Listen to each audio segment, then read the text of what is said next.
आपके साथ राखी सिंह। शुरू करते हैं खबरों का सिलसिला। राजस्थान कर्मचारी चयन बोर्ड द्वारा भर्ती परीक्षा में डमी कैंडिडेट्स के मामले में रोक लगाने के लिए एक और नवाचार अब शुरू किया गया है।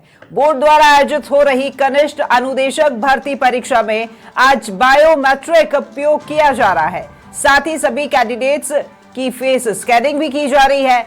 वहीं सभी केंद्रों पर सीसीटीवी कैमरों से भी निगरानी पूरी रखी जा रही है। आपको बता दें कि इससे बोर्ड की परीक्षा में बैठने वाले डमी अभ्यर्थियों पर रोक लगेगी।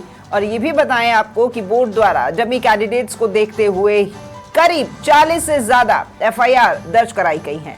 अब इस समस्या को जड़ से खत्म करने के लिए बोर्ड द्वारा ये नवाचार किया जा रहा है। देखिए, कनिष्ठ अनुदेशक भर्ती परीक्षा है जो कि आज हो रही है। राजस्थान कर्मचारी चयन बोर्ड द्वारा ये भर्ती परीक्षा करवाई जा रही है और इसमें अब डमी कैंडिडेट्स ना बैठे, उस पर रोक लगे, ऐसे मामले और आगे ना आए, इसको लेकर के पूरी निगरानी रखी जा रही है। एक नया नवाचार शुरू किया गया है। ज्यादा जानकारी के साथ में संवाददाता धर्मेंद्र सिंगल हमारे साथ फोन लाइन पर जुड़े हुए हैं। धर्मेंद्र, कर्मचारी चयन बोर्ड के द्वारा एक नया नवाचार जो है वो देखने को मिला है। फेस स्कैनिंग और बायोमेट्रिक करवाया जा रहा है स्टूडेंट से, ताकि जो भी फर्जीवाड़ा होता है उसको कहीं ना कहीं रोका जा सके। देखिए, राजस्थान में पिछले सालों में जो परीक्षाएं हुई तो कहीं ना कहीं आरोप लगे कि इनमें नकल हुई है, डमी कैंडिडेट बैठे हैं। अब उनको कैसे खत्म किया जाए? राजस्थान सरकार में जैसे ही नई सरकार का गठन हुआ, सबसे पहला जो निर्णय किया गया कि परीक्षाओं में जो नकल और डमी कैंडिडेट उनको रोका जाए। और हुआ भी यही। साल भर की परीक्षाओं की हम बात करें तो ऐसे कोई एक मामला कहीं भी नहीं आया कि जहाँ डमी कैंडिडेट बैठे हों। अब कर्मचारी चयन बोर्ड की कोशिश यही है कि पारदर्शी तरीके से परीक्षाएं का आयोजन किया जाए। कई सारे नवाचार किए।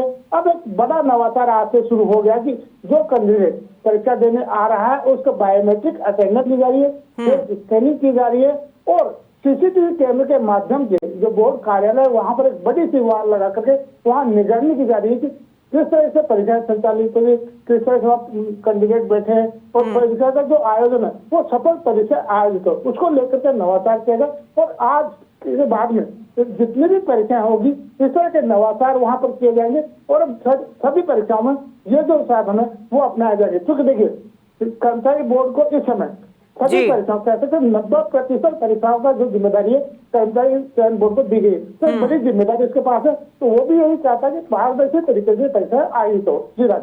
बिल्कुल। धर्मेंद्र, देखिए, अभी फेस स्कैनिंग होनी है, ये बायोमेट्रिक जो है थंब इम्प्रेशन लिया जा रहा है, तो इससे मैं ये भी समझती हूँ कि जब परीक्षा के बाद में डॉक्यूमेंट्स वेरिफिकेशन होता है और उस वक्त इनको बुला करके ये तमाम चीजें उस वक्त की जाती है, शायद इसमें बहुत हेल्प मिलेगी, वो काम भी कहीं ना कहीं हल्का हो जाएगा।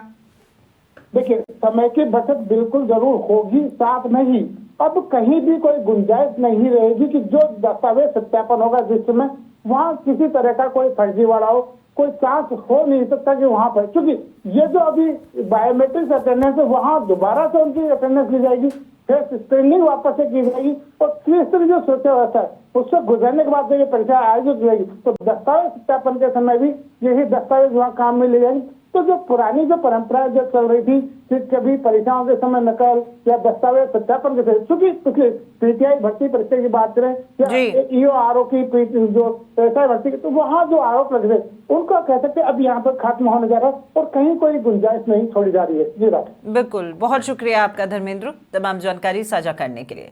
तो देखिए, कर्मचारी चयन बोर्ड के द्वारा ये नवाचार किया जा रहा है। सीसीटीवी कैमरों पर निगरानी तो रखी ही जा रही है, साथ ही परीक्षा केंद्र पर जो भी कैंडिडेट्स वहां पर पहुंचे हैं उनका थंब इम्प्रेशन लिया जा रहा है, यानी बायोमेट्रिक अटेंडेंस यहां पर हो रही है। साथ ही साथ फेस स्कैनिंग की जा रही है, जिससे कि परीक्षा में किसी भी तरह की गड़बड़ी ना हो। इसी को मद्देनजर ये एक नवाचार शुरू किया गया है।